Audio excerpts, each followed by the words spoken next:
بسم اللہ الرحمن الرحیم۔ السلام علیکم۔ رسول صلی اللہ علیہ وسلم فرماتے ہیں کہ ہم سے پچھلی امت میں ایک نیک شخص تھے جو اللہ کے ولی تھے، جن کا نام جریج تھا۔ انہوں نے ایک گرجا تعمیر کیا تھا اور اس میں وہ اللہ کی عبادت کیا کرتے تھے، نماز ادا کرتے تھے۔ ایک مرتبہ یوں ہوا کہ جریج اپنی نماز میں تھے، تب ان کی والد ماں آئیں اور انہیں آواز دی کہ اے جریج آؤ، میں تم سے ملنے آئی ہوں۔ جریج نماز پڑھ رہے تھے جو کہ نفل نماز تھی۔ انہوں نے سوچا کہ نماز مکمل کر کے والدہ سے جا کر مل لیتا ہوں، لیکن نماز ختم ہونے تک والدہ ناراض ہو کر چلی گئیں۔ پھر دوسری مرتبہ یہی ہوا۔ اس بار بھی والدہ نے آواز دی اے جریج میں ملنا چاہتی ہوں تم سے۔ جریج پھر اپنی نماز میں لگے ہوئے سوچا کہ اپنی نماز مکمل کر لیتا ہوں اور پھر جا کر مل لوں گا۔ تیسری مرتبہ بھی یہی ہوا۔ والدہ پھر آئیں اور جریج کو آواز دی۔ جریج اس وقت بھی اللہ کی عبادت میں تھے اور ماں ناراض ہو کر پھر چلی گئی۔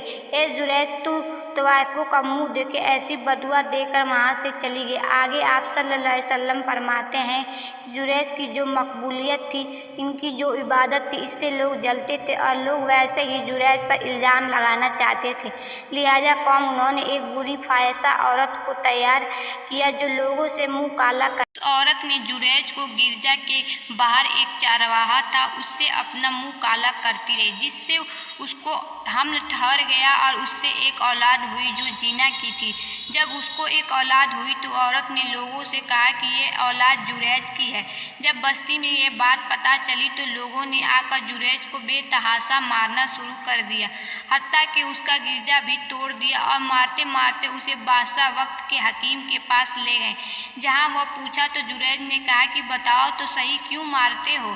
تم نے منہ کالا کیا ہے کسی عورت کے ساتھ۔ تو جریج نے کہا کہ اسے لاؤ تو صحیح، وہ عورت کون ہے؟ جریج کی والدہ کی بددعا ہوئی اور جریج کو بری عورت کا منہ دیکھنا پڑا۔ جریج نے کہا ٹھیک ہے، مجھے نماز پڑھنے دو۔ انہوں نے 2 رکعت نماز پڑھی اور اس کے بعد جریج نے اس لڑکے سے کہا اے لڑکے بتا۔ اللہ رب العزت نے اس لڑکے کو زبان دی اور اس نے کہا کہ میرا باپ وہ چرواہا ہے۔ اس ننھے بچے کے بول سن کر لوگوں کو بڑی ندامت ہوئی۔ اس چرواہے کو سزا دی گئی اور لوگوں نے کہا کہ اے جریج، چاہو تو تمہارا گرجا ہم واپس بنا دیتے ہیں، وہ بھی سونے کا۔ جریج نے کہا کہ نہیں، سونے کا نہیں، مجھے جیسا تھا ویسا ہی بنا کر دے دو۔ سبق: اس واقعے میں سب سے پہلا سبق یہ ملتا ہے کہ ایک ولی کے حق میں بھی ماں اگر بددعا کر دے تو اللہ قبول کر لیتا ہے، چاہے آپ کی شخصیت کچھ بھی ہو۔ سبحان اللہ۔ دوسرا سبق یہ پتہ چلتا ہے کہ ایک معمولی سی لرزش سے جریج سے ہوئی اس کا اتنا عظیم نقصان انہیں ہوا کہ اللہ رب العزت نے اتنی بڑی آزمائش میں ڈال دیا۔ جریج کو یہ ان کی بالکل بھی معمولی سی غلطی تھی۔ اللہ رحم کرے، ایسی غلطی تو آج ہم میں سے کون نہیں کرتا۔ ہمارے والدین 1000 مرتبہ آواز دیتے ہیں لیکن پھر بھی ہم انہیں نظر انداز کرتے رہتے ہیں۔ اللہ معاف کرے۔ ہمیں اس واقعے سے تیسرا اور اہم سبق جو ہمیں ملتا ہے وہ یہ ہے کہ نفل عبادت پر والدین کی خدمت کو ترجیح دینا چاہیے۔ انشاءاللہ العزیز اللہ تعالی ہمیں اپنے والدین کا فرمانبردار بنائے، ہمیں کہنے سننے سے زیادہ عمل کی توفیق عطا